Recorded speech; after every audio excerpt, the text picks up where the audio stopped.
Now we come to the financing part. So financing is, the most important factor in construction. So you have to manage your finances in order to go through the entire project and completing it.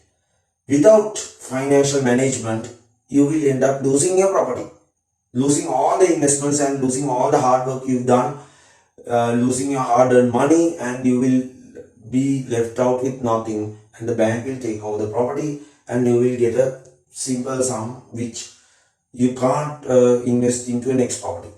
So getting this right is crucial, because now if you are having cash also, the financial management is important. You have to allocate that particular capital of yours and go through the project. And if most of you are going for a loan, so housing loans, it is most important that you will allocate the designs and all those things, and considering the budget, you balance it out and actually go through the project managing your financials in a proper manner. Without it, you will lose the advantage of these rates.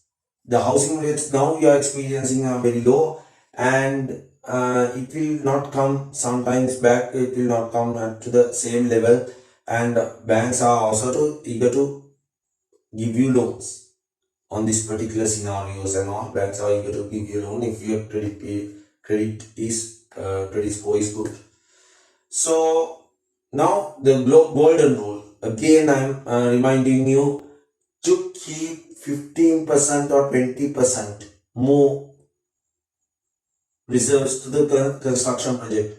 Now the original, if you get a BOQ for the construction project, add 15% more for the variables, because for unforeseen costs and all, you have to allocate 15%, and then you can start the project if you have the entire money with you.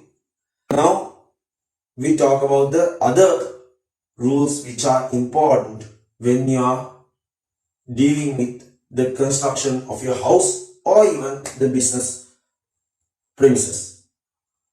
Number one rule: do not consider future possible cash flows as cash that you have. Now the first rule is, do not consider future possible cash flows as cash that you have. Now we are not looking at crystal ball and see promotions or sales increases in your business and all. You can't predict that. The things around the things around the world that are happening, from like viruses, pandemics, riots, to even aliens. So these are the strangest periods of time, so we can't predict the future. So get the budget done from the cash that you have, and don't, even if your MD says that your promotion is sure, don't trust him. Second rule: manage your expenses. So during that time, manage your expenses. So during the construction period, manage your expenses, your light bills and electricity bills, and don't spend too much on the entertainment factors and all those things. Only focus on the basic living necessities, and that's it. If you save more money, you can have that money even to have added features to your home, even a security system or beautiful garden that may increase your value of the property. So think about that and spend your money wisely during that period. Even if you are not spending, you can't spend from the housing loan, but even if you are not spending from the housing loan, save money as much as possible. Third rule: don't touch a dime from your mortgage loan, because banks don't give in one straight shot the whole entire amount. That will be only given for a purchase, a house purchase. If you are constructing a house, they will give you in several installments, mostly 3 or 4 installments. So in that manner, when you are building a house, If you get like 7 million or 8 million at first, and see, I can go for shopping and buy some clothes and have a party, a little bit of party here and there, you will start losing your money and you will end up, once you start spending, there will be no control. So money that you don't have and money for that purpose, use it for that purpose and not for your personal use. That's the most important thing. That's where most Sri Lankans get it wrong, and they are, as a result, half built houses are everywhere. Remember not to spend that money, and if you spend and if you encounter shortfall and if you can't complete a project, even worse, if you can't pay the loan installments even, then there will be a problem. You might lose your property, and if you resell it, you will get a smaller amount than the actual cost you get the land or the halfly constructed house. You will have to sell it to a land price.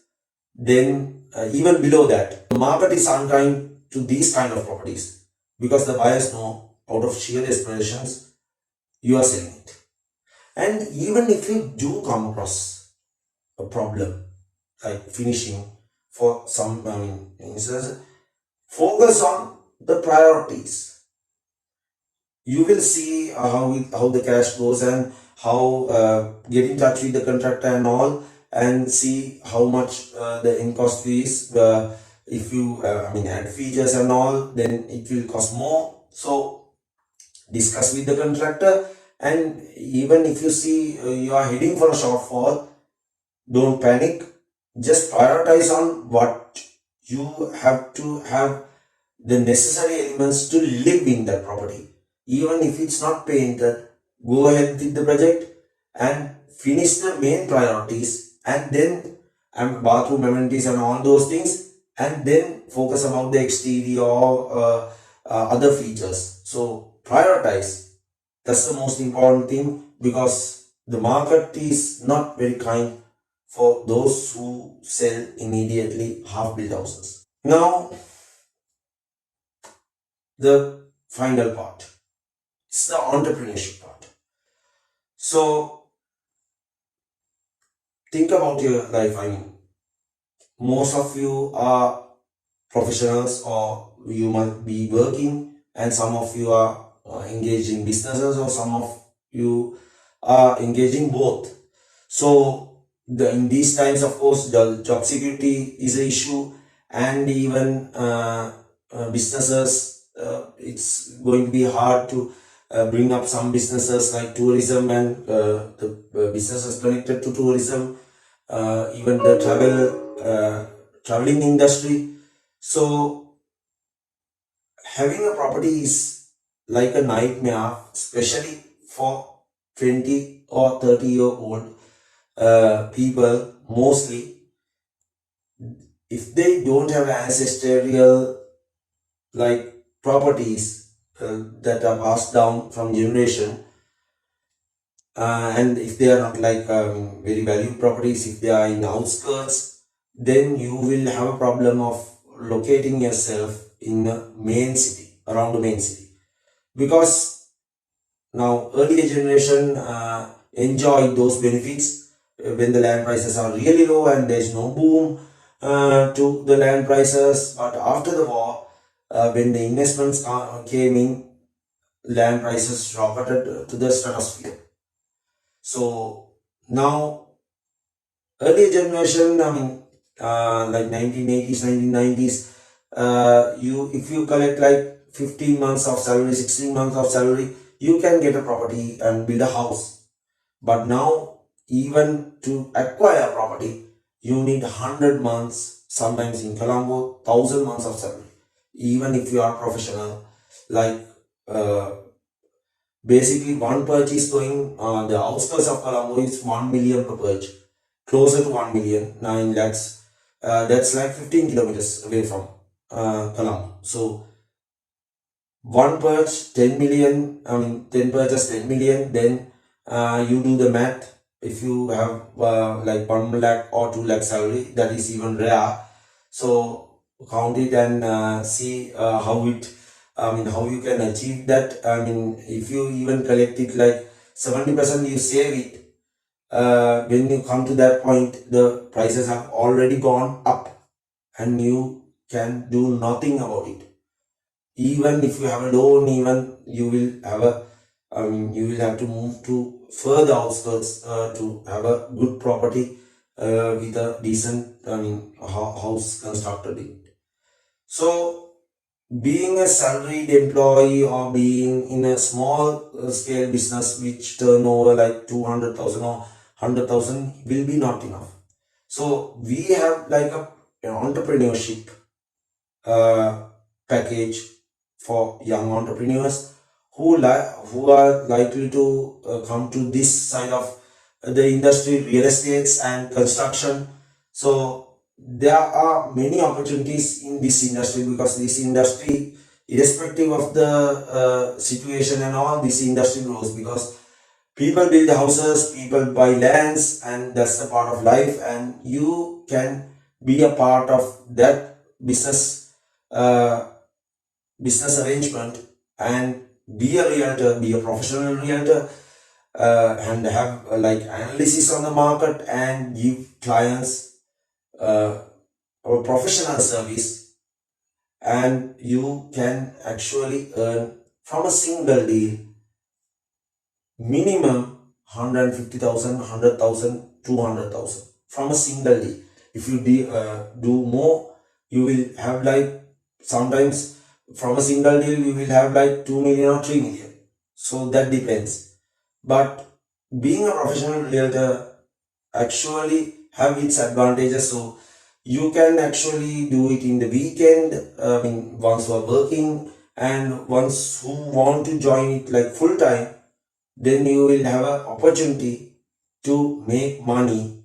And we are actually giving you a chance. We are giving you an orientation program. If you are not familiar to the field, you are having a chance of your lifetime to be a part of this, and we share profit. We don't just give you a salary because this is entrepreneurship. We share profit with you. The deals you get, the clients you attract to the properties, or even the properties you have and we have the potential buyers. If we connect them, you will have part of the commission rate or the service fee, realtor service fee. We can share it on 50-50 basis. So entrepreneurship, we have the specific program for that, and here concludes our presentation. If you have any questions, please email us or call us, and there's a form of like entering into the realtor program. There's a form, you can get it from the organizers. And thank you for listening, and we hope you have a successful and a very profitable future. So good luck and goodbye.